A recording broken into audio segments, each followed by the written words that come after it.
How to install glass shelves.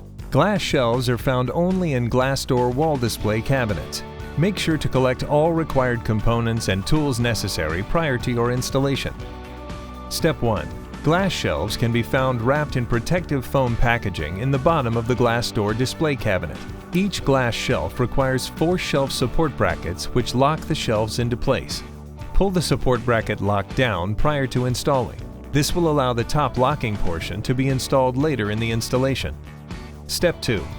Install the bottom portion of all 4 support brackets by sliding them into the pre-drilled holes on the side of your cabinet interior. Step 3.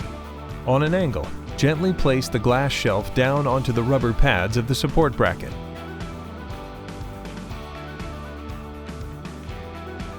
Step 4. Once the glass shelf is in place, press the top portion of the support bracket downward and push the lock upwards into the locking position to secure the shelf.